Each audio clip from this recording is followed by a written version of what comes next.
সিধা মানুহ এই ফেচবুক লৈ পেলাই কিবা কিবি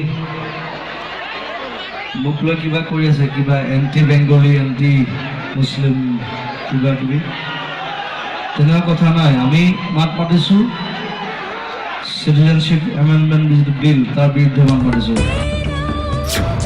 মৰমেৰে মাতিছে, মৰমেৰে গান শুনিব আৰু তেওঁ মৰমেৰে গান গাই যাব। তাতে তেওঁক লৈ পেলাই ৰাজনীতি কৰিবৰ কাৰণে মাতা নাই। মোৰ হিচাপত মঞ্চত ৰাজনীতি নকৰিলে ভাল।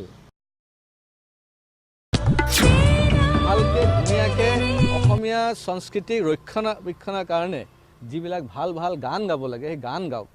গানৰ মাধ্যমত আপুনি কি মেছেজ দিব বিচাৰিছে দিয়ক, কিন্তু আপুনি লেকচাৰ বাজি নকৰিব, কাৰণ সেইবিলাকৰ কাৰণে পলিটিচিয়ানবিলাক আছে। তেওঁৰ ঘৰৰ পৰা কিবা কমেণ্ট কৰিছে বেলেগ কথা, কিন্তু কালচাৰেল মঞ্চত গৈ যদি তেওঁ ৰাজনৈতিকৰ লাভ ল'ব বিচাৰে, তেতিয়াহ'লে হয়তো ল' এণ্ড অৰ্ডাৰ ইছ্যু হ'লে তেতিয়া আকৌ মানে আমি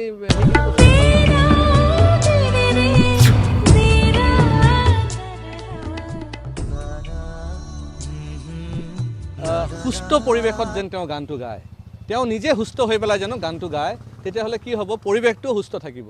মানুহৰ লগত কি কথা পাতিব, কোনটো মঞ্চত আপুনি কি ধৰণৰ কথা পাতিব, সেইখিনিও আপুনি জানিব লাগিব এজন সভ্য সমাজৰ মানুহ ব্যক্তি হিচাপে।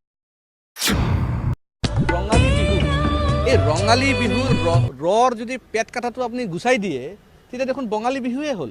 সেইকাৰণে সেইটো কিয়, এইটো এনেকুৱা ডিফাৰেঞ্চিয়েট নকৰিব। আমি গোটেই অসমীয়া বঙালীসকল মিলি পেলাই এতিয়া অসম বচাব লাগিব, অসমৰ সংস্কৃতি, অসমৰ অস্তিত্ব বচাব লাগিব।